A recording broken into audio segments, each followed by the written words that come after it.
नमस्कार। आज हम एक बेहद खास ऐतिहासिक विश्लेषण में उतरने वाले हैं। हम मुगल साम्राज्य की विशाल सेना के खिलाफ महाराणा प्रताप की उन जबरदस्त मिलिट्री स्ट्रैटेजीज को डिकोड करेंगे जिन्होंने एक ऐसी दीवार खड़ी कर दी थी जिसे भेदना लगभग नामुमकिन हो गया था। एक सैन्य इतिहासकार के नजरिए से देखें तो उनका ये रणनीतिक कौशल किसी मास्टर क्लास से कम नहीं है। तो आइए शुरू करते हैं। आज के इस डिस्कशन का एजेंडा बहुत सीधा सा है। हम शुरू करेंगे उस अपरिहार्य टकराव से, फिर समझेंगे कि कैसे हल्दी घाटी के पहाड़ों को एक ढाल की तरह इस्तेमाल किया गया। उसके बाद बात होगी छापामार युद्ध की तरफ, उस अहम शिफ्ट की। फिर आएगा दिवेर का वो निर्णायक प्रहार, और आखिर में देखेंगे उनके सामरिक प्रतिरोध की महान विरासत को।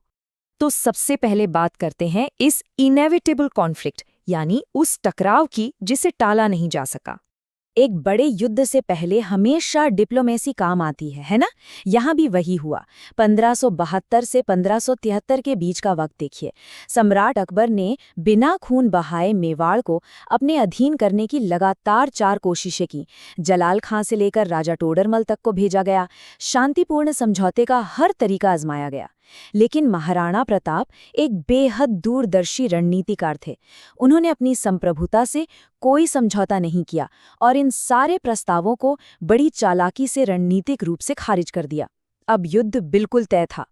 अब चलते हैं 1576 के हल्दी घाटी युद्ध की ओर और देखते हैं कि कैसे यहाँ भूगोल को ही अपना सबसे बड़ा हथियार बना लिया गया।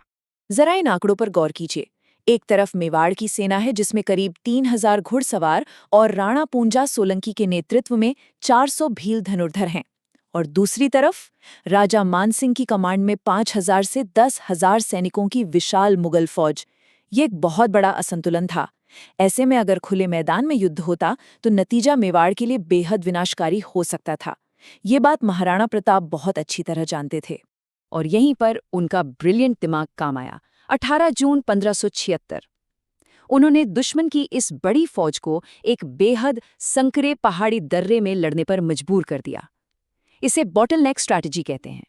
इस संकरी जगह में आकर मुगल सेना अपनी भारी संख्या का कोई फायदा नहीं उठा सकी। पूरा का पूरा टेरेन या भौगोलिक ढांचा मेवाड़ की सेना के लिए एक कवच बन गया। इस टक्कर का रिजल्ट क्या हुआ? इन कैजुअल्टी नंबर्स को देखिए। वैसे तो इस युद्ध में किसी को भी पूरी तरह से जीत नहीं मिली, लेकिन इस टैक्टिकल बॉटलनेक ने मुगलों को बहुत भारी नुकसान पहुंचाया। मेवाड़ के करीब 1600 सैनिक शहीद हुए, जबकि मुगल सेना ने अपने 3500 से लेकर 7800 तक सैनिक खो दिए। एक मिलिट्री पॉइंट ऑफ व्यू से देखें तो सीमित संसाधनों के साथ दुश्मन को इतना बड़ा नुकसान पहुंचाना एक शानदार उपलब्धि है।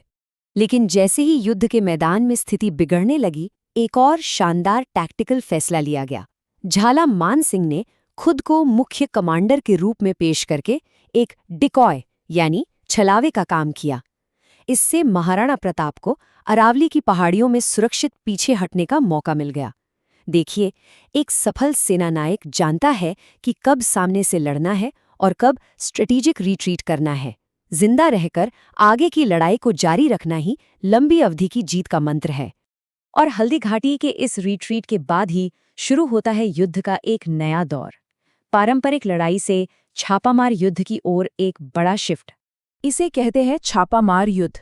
ये एक हिट एंड रन स्ट्रैटेजी है जिसमें पहाड़ी इलाकों को अपना बेस बनाकर एक बड़ी और पारंपरिक सेना को थकाया और तोड़ा जाता है।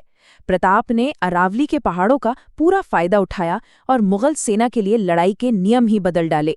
इस वॉर ऑफ एट्रिशन यानी थकाने वाली युद्ध को 3 स्टेप्स में बहुत बारीकी से अंजाम दिया गया। पहला, अरावली की सुरक्षित पहाड़ियों में एक अपना बेस बनाना। दूसरा, वहां की स्थानीय भील जनजातियों के साथ मिलकर एक मजबूत मिलिट्री इंटेलिजेंस नेटवर्क तैयार करना। और तीसरा, सबसे खतरनाक कदम, मैदानी इलाकों में स्कॉच्ड अर्थ यानी फसलों और जमीन को नष्ट कर देने की नीति लागू करना। मकसद साफ था, मुगल चौकियों की रसद और खाना पीना पूरी तरह से काट देना। सैन्य इतिहास का एक सीधा सा नियम है, लॉजिस्टिक्स ही युद्ध जिताते हैं। सोचकर देखिए, महलों के ऐशो आराम छोड़कर जंगलों में रहना और खाने के लिए जंगली फलों या शिकार पर निर्भर रहना शारीरिक तौर पर कितना मुश्किल रहा होगा। लेकिन ऐसे वक्त में मंत्री भामाशाह ने एक बहुत बड़ा फाइनेंशियल सपोर्ट दिया। इतना बड़ा फंड जिससे 25,000 सैनिकों का पूरे 12 साल तक खर्च उठाया जा सकता था। इसी सपोर्ट ने इस लंबे प्रतिरोध की जान बचाए रखी। ये सिर्फ हथियारों की लड़ाई नहीं थी, बल्कि साइकोलॉजिकल वॉरफेयर भी था। मुगल दरबार के पृथ्वीराज राठौर का ये लेटर इसका बेहतरीन सबूत है। उन्होंने लिखा था कि दुनिया के बाजार का दलाल यानी अकबर एक दिन चला जाएगा, लेकिन उदय का बेटा उसकी कीमत से कहीं बाहर है। जब जंगलों में भूख और संघर्ष अपने चरम पर था, तब ऐसे शब्दों ने महाराणा के मनोबल को कभी टूटने नहीं दिया। यहाँ से हम पहुँचते हैं साल 1582 में। ये वो वक्त था जब बात डिफेंस से आगे बढ़कर एक निर्णायक और आक्रामक प्रहार पर आ गई थी। दिवेर का युद्ध। दिवेर को निशाना बनाना कोई तुक्का नहीं था। ये उत्तर का एक बेहद महत्वपूर्ण सप्लाई रूट था। इस बार महाराणा प्रताप की फौज पूरी तरह से फंडेड और तैयार थी। सैनिकों की मूवमेंट इतनी सीक्रेट रखी गई कि दुश्मन को कानों कान खबर तक नहीं हुई। एकदम सरप्राइज अटैक।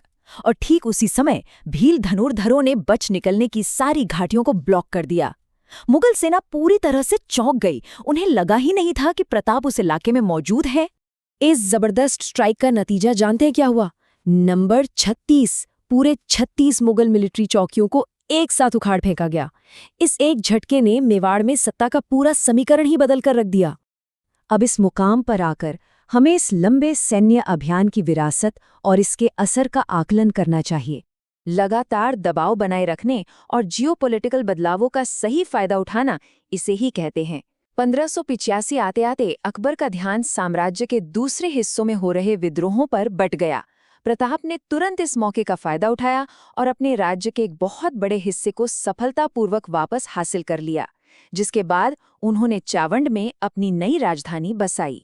उनकी इस छापामार युद्ध की रणनीति ने भविष्य के लिए एक ऐसा ब्लूप्रिंट तैयार किया जिसे आगे चलकर छत्रपति शिवाजी महाराज ने और भी परफेक्शन के साथ इस्तेमाल किया। महाराणा प्रताप ने साबित कर दिया कि एक विशाल शाही सेना को भी लगातार थका देने वाले युद्ध से हराया जा सकता है। और शायद यही वजह थी कि 1597 में जब उनके निधन की खबर अकबर तक पहुंची, तो एक दुश्मन होने के बावजूद सम्राट अकबर भी रो पड़े थे। जाने माने सैन्य इतिहासकार कर्नल जेम्स टॉड ने इस सहनशक्ति की तुलना दुनिया की सबसे महान लड़ाइयों से की है। उन्होंने बिल्कुल सटीक कहा है कि हल्दी घाटी मेवाड़ का थर्मोपल्ली है और दिवेर मेवाड़ का मैराथन।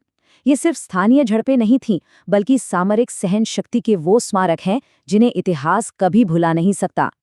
और अंत में ये ऐतिहासिक विश्लेषण हमें एक बहुत ही गहरे सवाल के साथ छोड़ जाता है। क्या युद्ध में अंतिम जीत सिर्फ किसी एक आमने सामने की लड़ाई के विजेता की होती है, या फिर उस रणनीतिकार की जो एक विशाल और ताकतवर दुश्मन को थकाने के लिए अंत तक टिका रहता है? असममित युद्ध यानी असिमेट्रिकल वॉरफेयर में जीत का असली मतलब क्या है? इस पर विचार जरूर कीजिएगा।